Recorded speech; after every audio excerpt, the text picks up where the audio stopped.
Both our mom and dad really enjoyed being part of the Kingsway family. I think that's probably one of the reasons, since Dad died in '91, that we come back each year for his yahrzeit. Our dad was very involved in the synagogue, was on the Board of Trustees for many years, with a number of other people, ran the bingo for many years. It was a key piece of helping to finance a lot of the synagogue programs. I think the key thing that we learned from our parents was to care about people, to make sure that you cared about people's feelings. I think we also learned from our parents the importance of having a Jewish tradition and the importance of education. After I went to Rambam, I also went to Yeshiva University High School, which was then located here in Brooklyn. Dad felt that we both needed to have a Jewish tradition, so we knew where we were coming from. And I think in Barry's case, it's important with his children, imparting with them a Jewish education as well. I feel like it's very important to get a Jewish education, starting from preschool, to just get a knowledge of your heritage and where your parents and grandparents came from, and some things that they learned.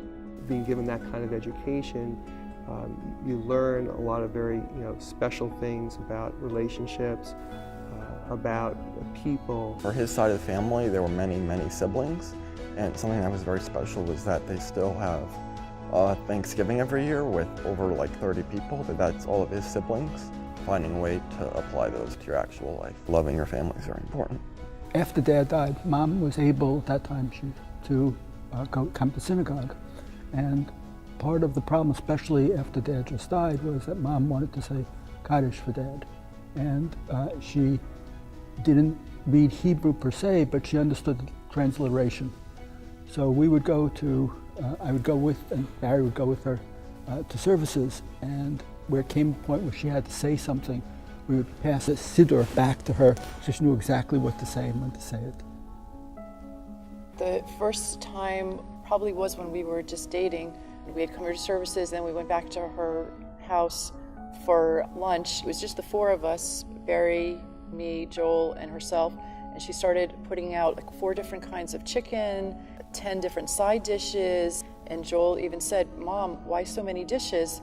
And Cecile said that she wanted to be sure to know exactly what I liked. My grandmother used to come to New Jersey from Brooklyn. She would come with bags and bags of books that we used to read together.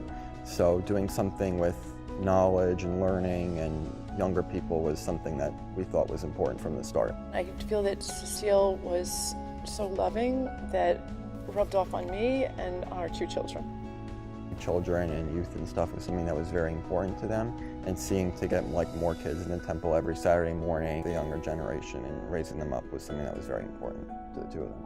After our mom had passed away in August, we were thinking of, what could we do in both of their memories? What would be important to sort of, Grandma C, as we affectionately call Grandma Cecile, and Grandpa Julius's legacy, in terms of something that would be meaningful for them to be associated with. And they always cared about children and L'Ador Vador and education, helping to support the Shabbat youth groups. To us, sounded like a wonderful idea. So we're thrilled that it's named after them. We take special nachas in seeing it in the Shabbat bulletin. And we've continued our membership at Kingsway because Kingsway is part of our family and part of our tradition. I never got to meet Julius, nor did my brother or my mom, but I know he was a wonderful person. But I did get to meet my grandma, and she is a wonderful person. I'm glad they have a legacy to live.